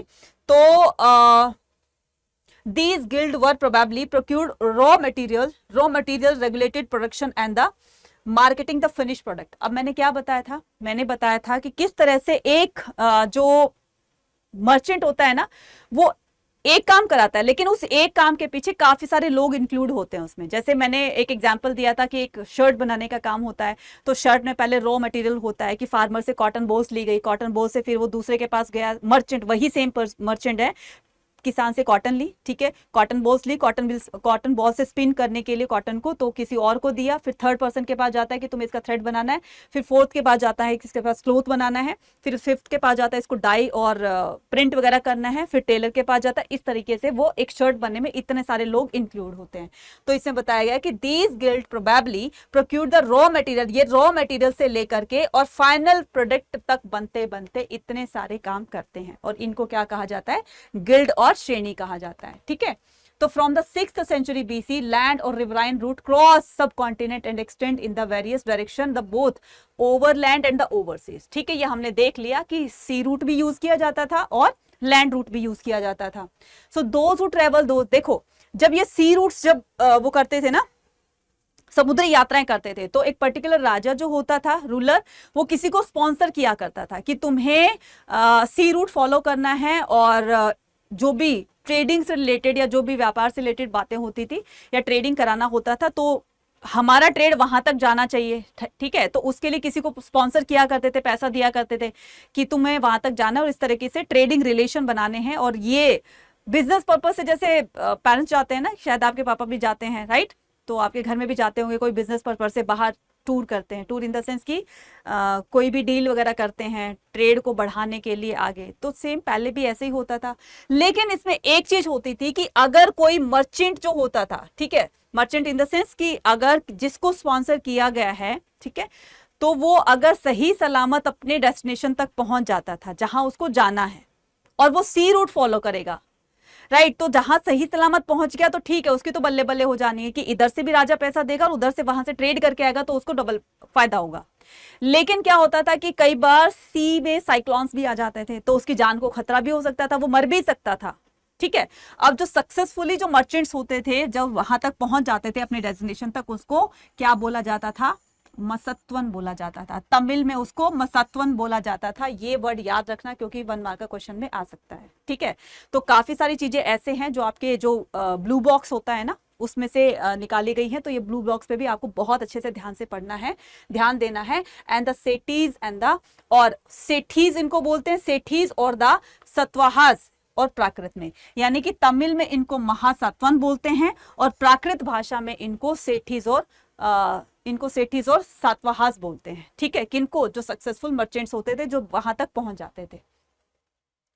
कॉइन्स एंड द किंग्स में हम पढ़ने वाले हैं कि पंचमार्क कॉइन सबसे पहले, देखो पहले तो मैंने क्या कहा अभी कि पैसा नहीं होता था तो लैंड ग्रांट कर दी जाती थी। ठीक है, अनाज दे दिया जाता था, बहुत सारा पशुदान कर दिए जाते थे। तो पहले पैसों की कमी तो पहले से हो ही नहीं थी क्योंकि कॉइन्स का तो इंट्रोड्यूस हुआ ही नहीं था। ठीक है, तो जो सबसे पहले कॉइन्स को इंट्रोड्यूस करेंगे कि भाई इस लेन देन में, इस व्यापार में मुद्रा जो होती है ना वो बहुत ज्यादा इंपॉर्टेंस रखती है। राइट, तो कॉइन जो होंगे वो बहुत इंपॉर्टेंट रोल प्ले करेंगे। तो पंचमार्क कॉइन सबसे पहले ये इंडो ग्रीक, ठीक है, जो सबसे पहले सिक्कों का प्रचलन कराएंगे। सबसे पहले सिक्कों का प्रचलन कौन कराएंगे? Indo Greek. ठीक है, मैं यहां पर लिख देती हूं इंडो ग्रीक, यानी कि सबसे पहले इन्होंने ही सिक्कों को इंट्रोड्यूस किया, बनाया। सिक्के क्या होते हैं, किस तरह से ये अपनी इंपॉर्टेंस रखते हैं, तो ये इन्होंने बताया। और ये पंचमार्क कॉइन होते थे, ये होते थे एक ठप्पे वाले होते थे, यानी कि उस पर जो है राजा की फोटो छाप दी जाती थी, कोई ठप्पा लगा दिया जाता था राजा की पिक्चर का। तो इस तरीके से ये राजा की पिक्चर उस पर लग जाया करती थी। फिर ये छोटे छोटे आप देख रहे हो ना किस तरह से ये मिंट करके कुछ वर्ड्स में कुछ लिखा भी गया लेटर्स में। राइट, तो राजा की पिक्चर के साथ साथ में इसमें कुछ लिखा भी होता था। इसको कहा जाता है पंच मार्क्ड कॉइन, ठप्पे वाले। ठीक है, आहत सिक्के जिनको बोलते हैं। और ये दो उससे बने होते थे, मेटल के बने होते थे, सिल्वर और कॉपर के। गलती मत कर देना, गोल्ड और सिल्वर मत कर देना। ठीक है, कॉपर और सिल्वर के। तो were the amongst earliest to be minted इट्यूड न्यूमिमिस्टिस्ट। ठीक है, न्यूमिमिस्टिस्ट क्या होता है? Have study the. अब इन पर जो लिखा हुआ है उस पर क्या लिखा हुआ है, इसकी स्टडी करने वाले को क्या कहा जाता है? न्यूमिमिस्टिस्ट। यानी कि कॉइन पर लिखे हुए कंटेंट को स्टडी करने वाले को न्यूमिमिस्टिस्ट कहा जाता है। Construct the possible commercial network. तो फर्स्ट इससे पता चलता है कि किस राजा ने ये सिक्के बनवाए, ठीक है, उस पर क्या लिखा था। तो ये इसकी कॉइन्स की स्टडी करने वाले को क्या कहा जाता है? न्यूमिमिस्टिस्ट। ठीक है, तो द फर्स्ट गोल्ड कॉइन, पता चला कि first gold coin were issued in the, देखो फर्स्ट सेंचुरी, ऐसा नहीं है कि फर्स्ट गोल्ड कॉइन इन्होंने ही करे थे। फर्स्ट सेंचुरी में फर्स्ट गोल्ड कॉइन किसने यूज करे थे? यहां पर सेंचुरी मेंशन है, इसको ध्यान देना। ठीक है, first century CE by the Kushanas. ठीक है, तो गोल्ड कॉइन फर्स्ट सेंचुरी में कुशाना रूलर्स ने इंट्रोड्यूस किए थे। These were virtually identical in weight with those issued the contemporary Roman emperors and the Parthian rulers of Iran। तो जैसे ईरान के जो पार्थेनियन रूलर्स थे, ठीक है, पार्थेनियन तो रूलर्स थे वो, ठीक है, और रोमन एम्परर जो उन्होंने कॉइन्स को इशू किया था, सेम वैसे इन्होंने भी गोल्ड कॉइन्स को यूज किया। ठीक है, इनको इंट्रोड्यूस किया। तो coins were issued by the tribal Republic. तो कॉइन्स को न सिर्फ राजा ही बल्कि जो बड़े बड़े मर्चेंट्स होते थे वो भी इसको इंट्रोड्यूस कर दिया करते थे। कॉइन्स वर इशूड मतलब बनाना या उनको अप्लाई करवाना। तो issued by the tribal republic. Some of the most spectacular gold coins were issued by the Gupta ruler. तो ये जो लॉन्ग डिस्टेंस के लिए जो रूलर गोल्ड कॉइन्स को यूज किया करते थे वो कौन थे? गुप्ता रूलर्स। ठीक है, next deciphering the inscription, deciphering the Brahmi script. अब जो हमने सबसे पहले इसे पढ़ा कि एक पर्सन थे जिसका नाम था जेम्स प्रिंसेप। तो जेम्स प्रिंसेप ने 1838 में अशोका के ब्राह्मी और खरोष्टी स्क्रिप्ट को डिसाइफर किया। तो ये जो ब्राह्मी और खरोष्टी स्क्रिप्ट थी कुछ इस तरीके से थी। देखो ये ब्राह्मी स्क्रिप्ट है। Most script used in the right the modern Indian language are derived from the Brahmi script. जो आज हम इंडियन लैंग्वेज देख रहे हैं ना, मोस्ट ऑफ द लैंग्वेज जो इंडिया में यूज होती हैं वो किससे इमर्ज हुई है, किससे निकलकर बनी हुई है, वो ब्राह्मी स्क्रिप्ट से ही। ठीक है, तो स्क्रिप्ट अलग होती है, स्क्रिप्ट बताती है किस तरह से हमें लेटर्स को, सेंटेंस को या किसी भी चीज को लिखने का तरीका बताती है कि अगर हमने इसमें ये लिखा, ठीक है, अगर हमने सीता लिखा, इधर स पे ई की मात्रा, त पे आ की मात्रा, ठीक है, इसको स को ऐसे बनाना है, तो ये जो लिखने का तरीका है इसको क्या बोलते हैं, इसको बोलते हैं स्क्रिप्ट, राइट, इसको बोलते हैं script.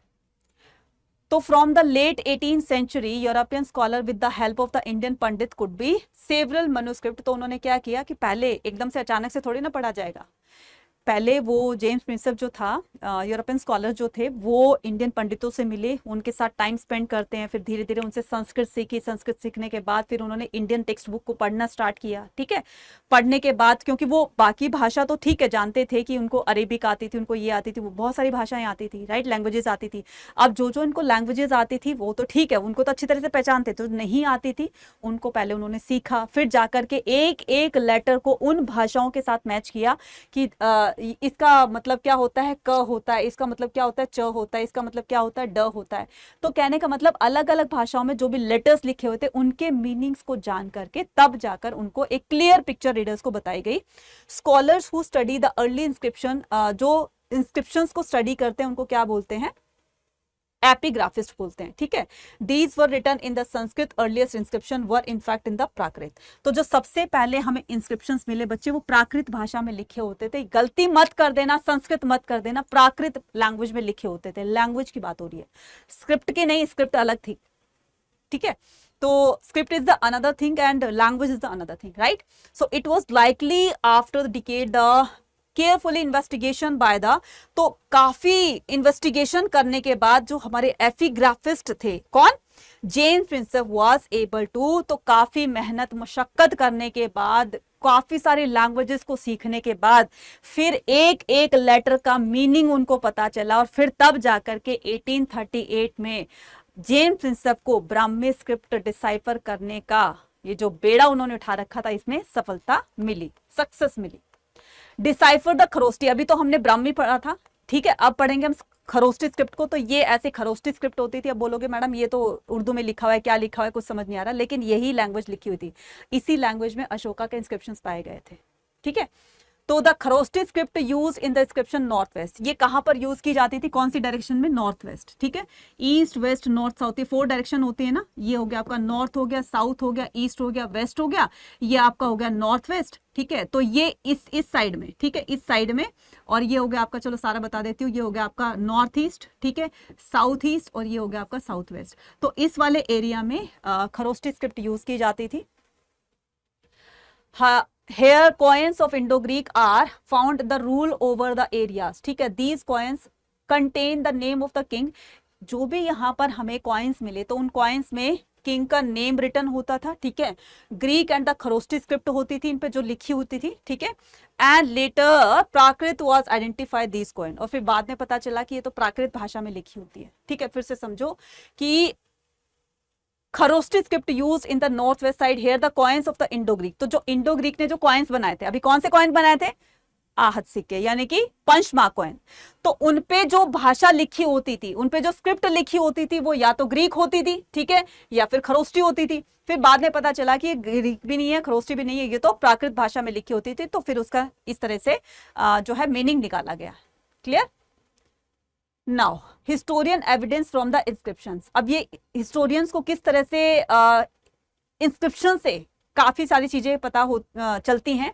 According to the inscription देवपिया, ठीक है, often translated beloved of the god and the peer the sea pleasant to behold were the title adopted by the Ashoka. तो ये जो दोनों टाइटल थी वो अशोका के द्वारा, टाइटल क्या होती है, उपाधियां होती है। ठीक है, मतलब अपना दूसरा नेम होता है, अपना एक्चुअल नाम ना लिखा करके दूसरा नेम। ठीक है, तो बहुत सारे टाइटल्स होते थे, तो जो राजा जितना ज्यादा हैवी टाइटल लिया करता था उसको उतना ही ज्यादा सुपर पावर समझाता था, जाता था, पावरफुल समझा जाता था। जैसे विक्रमादित्य, ठीक है, महाराजा धीराज, महाराजा और फिर धीराज, महाराजा धीराज, राजाओं के राजा, ठीक है, बादशाह, राइट। इस तरीके से जो हैवी हैवी टाइटल, चक्रवर्ती सम्राट, ठीक है, तो बहुत हैवी हैवी टाइटल लिया करते थे। इससे सामने वाले को उनकी पावर का अंदाजा लग जाता था कि भाई इतनी हैवी टाइटल ली हुई है तो कितना ज्यादा उनका एक रुतबा होगा। मोस्ट ऑफ द इंस्क्रिप्शन किस भाषा में लिखे होते थे? प्राकृत भाषा में।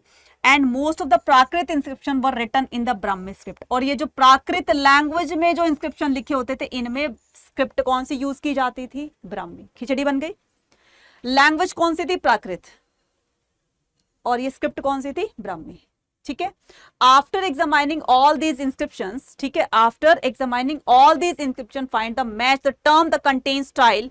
इसमें काफी सारी चीजें इंक्लूड होती थी कि एग्जामाइन करने के बाद these inscription and finding that they match in the term of the content, कि उनका जो कंटेंट है जिस पे वो लिखा हुआ है उनके कंटेंट को मैच किया गया, उनका स्टाइल मैच किया गया, लैंग्वेज मैच की गई। ठीक है। And the palaeography epigraphist have the concluding that they were issued by the same ruler. फिर काफी रिसर्च करने के बाद पता चला कि ये तो एक ही रूलर है, सेम रूलर है, जिन्होंने इस तरह से अपने आप को अलग अलग नामों में लिखवाया हुआ है। ठीक है। तो limitations of the inscriptional evidences. ठीक है। तो इसमें लिमिटेशंस क्या होंगी? लिमिटेशंस इसमें होंगी कि किस तरह से हमारे हिस्टोरियन को किस तरीके से इंस्क्रिप्शन को क्या बोलेंगे, इंस्क्रिप्शन को पढ़ने में कि जिस तरह की उनको प्रॉब्लम फेस करनी पड़ी वो किस तरह की थी कि फेडेड हो गए थे। ठीक है। मतलब लेटर फेड हो गए थे। ठीक है। फेडेड लेटर थे, फेडेड लेटर्स यानी कि धुंधले हो गए थे। ठीक है। मिसिंग लेटर, कुछ लेटर्स जो है वो मिस हो गए थे जिसकी वजह से वो उनका एक्चुअल सेंटेंस का मीनिंग नहीं पता कर पाए। राइट। और दूसरे क्या हो गए थे? दूसरे जो है वो कुछ जैसे बुक्स वगैरह मिली तो बहुत पुरानी हो गई थी तो वहां पर दीमक लग गई, कुछ इस तरीके से वो कुछ कट फिट गए थे, पेजेस भी रफ हो गए थे तो अपने आप वो फटते चले गए। तो काफी सारी प्रॉब्लम जो है फेस करनी पड़ी, बट एटलीस्ट क्या जितना उनको मिला उससे रीडर को बताया गया। ठीक है। तो आई होप सभी बच्चों को समझ में आ गया होगा। और देखो बच्चे, जितनी आप अंडरस्टैंडिंग लेकर जाओगे ना उतना ही आप लोगों के लिए फायदा होगा। तो आपके बोर्ड एग्जाम में इस बार आपके कॉम्पिटेंसी बेस्ड क्वेश्चन ज्यादा आएंगे, क्योंकि पिछली बार 40% आए थे लास्ट ईयर, इस बार 50% कर दिए गए। क्यों? क्योंकि वहां पर आपकी अंडरस्टैंडिंग को चेक किया जाएगा कि बच्चे ने टॉपिक को कितने अच्छे से क्लियर किया। जितने अच्छे से टॉपिक करोगे उतने ही आप मार्क्स स्कोर करोगे। मार्क्स स्कोर करने का एक और भी यहाँ पर आपको एक रास्ता बताया गया है, वो कौन सा है कि practice makes a man perfect. जितनी अच्छी प्रैक्टिस होगी, जितनी अच्छी रिवीजन होगी, जितने अच्छा आप कंसेप्ट पकड़ रखेंगे तो तभी जाकर आप अपने बोर्ड में टॉप कर सकते हो।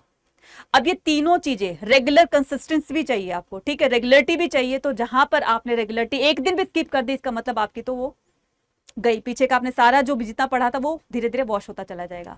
तो मैंने क्या बताया? कंसिस्टेंसी यानी कि रेगुलरिटी। ठीक है। आपका एक हर कंसेप्ट पे, हर टॉपिक पर आपकी पकड़, आपकी समझ।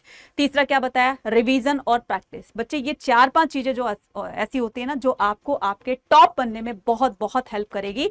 और ये सारी चीजें आपको मिल रही है हमारे इस समर्थ बैच में। ठीक है। ये सारी चीजें मिल रही है हमारे इस समर्थ बैच में। तो फटाफट से जाइए, क्योंकि काफी सारे बच्चे समर्थ बैच में एनरोल कर चुके हैं। क्यों किया उन्होंने? क्योंकि पता है उनको कि भाई हमें टॉप करना है। और टॉप कैसे करेंगे? जब हम इन चारों बाजू चीजों को अपने साथ लेकर चलेंगे। क्योंकि आपका 70% जो है बोर्ड एग्जाम में जो सीबीएसई को टारगेट कर रहे हैं, 70% आपका वहां क्लियर हो जाएगा। बचा 30%, तो वो पूरा आपको रिवाइज भी करना है, 70% भी, और 30% आपको एक्स्ट्रा जो डिलीटेड चैप्टर है वो भी करने हैं। तो हमारे पास टाइम रहेगा कम। तो अप्रैल से लेकर जो आपका टाइम रहेगा, अप्रैल से मई तक का जो टाइम रहेगा, वहां पर बच्चे बहुत कम रहेगा, क्योंकि मई में आपके सीयूटी के एग्जाम हो जाएंगे। ठीक है। मई में आपके सीयूटी के एग्जाम हो जाएंगे, अप्रैल में बोर्ड एग्जाम ओवर हो जाएंगे। तो ये जो बीच का टाइम देख रहे हो ना, ये बहुत स्मॉल होगा, बहुत कम होगा। तो इसी कम को आपको अच्छे से रिवाइज करवाने के लिए ये जो समर्थ बैच है, तो ये आपके लिए बहुत हेल्प कर सकता है। लेकिन इसके लिए जब भी आप इसको परचेज करने जाओगे तो आपके लिए एक कूपन कोड दिया गया है जिसका नाम है Y489। इस कूपन कोड को जब आप लगाओगे तो इस पर आपको मैक्सिमम से मैक्सिमम डिस्काउंट मिलेगा, जिसमें आपको जो है क्या दिया जाएगा, आपको इसमें सारी चीजें प्रोवाइड की जाएगी कि सबसे पहले आपको क्या करना है। सबसे पहले आपको मोबाइल एप्लीकेशन अड्डा 24/7 की मोबाइल एप्लीकेशन को डाउनलोड करना। अगर नहीं भी किया है तो डायरेक्ट जाओगे आप गूगल पर अड्डा 24/7 टाइप कर दोगे, जहां पर जाओगे आप फर्स्ट ऑप्शन पे क्लिक कर दिया, उसके बाद आप ऑल कोर्सेज पर जाओगे। तो जैसे आपने ऑल कोर्सेज पर क्लिक किया, इससे यहां पर पूछेगा आपसे इतने सारे, ठीक है, बैचेस दिए गए हैं। तो आपको क्या करना है, सीयूटी वाले बैच पर क्लिक करना है, अंडरग्रेड एंट्रेंस एग्जाम पर। उसके बाद सीयूटी पे क्लिक किया, उसके बाद आप क्या करोगे, आर्ट्स पे हो, कॉमर्स पे हो, किसी पर भी हो, महापैक वालों को बहुत फायदा होने वाला है, क्योंकि महापैक में जो भी बच्चा एनरोल करेगा उसको सभी बैचेस के एक्सेस मिल जाएंगे। बार बार जो भी बैचेस नए आएंगे हमारी तरफ से, उसको उसमें बार बार पैसे खर्च करने की जरूरत नहीं पड़ेगी, क्योंकि एक बार उसने महापैक ले लिया है। ठीक है, तो साल भर में जितने बैचेस नए नए नए नए आते जाएंगे, महापैक वाले बच्चे उसमें बाय डिफॉल्ट और एनरोल होते चले जाएंगे। ठीक है, तो ये हमारा समर्थ बैच। ठीक है, समर्थ बैच में क्या करना है आपको, इस तरह से इसको टिक कर देना है। यहाँ पर बाय नाउ का ऑप्शन आएगा, बाय नाउ पे टिक कर देना है। और फिर जो आपको मैंने कूपन कोड बताया है Y489, बस ये कूपन कोड अप्लाई करना है। और फिर इसके बाद आपका ये जो कोर्स है वो कितने का पड़ जाएगा, 8714 का। 8714 यानी कि आपके पास ये कितने मंथ की वैलिडिटी है, पूरे 12 मंथ की। कि अगर आप ऑफलाइन भी ट्यूशन लगाते हो तो आप देख लीजिए कितना ज्यादा आपको बेनिफिट पड़ रहा है अपने इस बैच में। ठीक है, तो मंथली अगर आप पर सब्जेक्ट 1000 रुपीज देते हो तो मंथली कितना दे दोगे, 2 सब्जेक्ट लगाते हो 2000 दोगे, 3 सब्जेक्ट लगाते हो 3000 दोगे, 12 महीने तक कितने 36000 दे दोगे। ठीक है, 24000 दे दोगे। लेकिन ये तो आपका सिर्फ 8000 9000 का है ना। बेनिफिट किस में है, इसमें। ये आप और किसी के लिए नहीं, ये आप अपने लिए खर्च कर रहे हो। आप ये सोचो, तुम अपने लिए तुम ड्रेसेस लेने जाते हो, अपने लिए तुम खाने पीने में उड़ा देते हो, अपने लिए तो तुम अपने करियर के लिए नहीं लगा सकते हो उसको। तो बात पैसों की नहीं है, बात है आपके सपनों की, बात है आपके करियर की, बात है आपके पेरेंट्स के ड्रीम की। उनकी उनकी आंखों में देखना कभी कि कितनी ज्यादा उम्मीदें छुपी होगी आपसे, कि उनकी उम्मीद हो आप कि मेरा बेटा या मेरी बेटी जो है वो टॉप करेगी, किस तरह से टॉप करेगी, उसके लिए वो सारा दिन मेहनत मशक्कत करते हैं, तब जाकर आप लोगों को ठीक से अच्छे से पढ़ा पाते हैं, आपको सारी फैसिलिटीज प्रोवाइड करते हैं।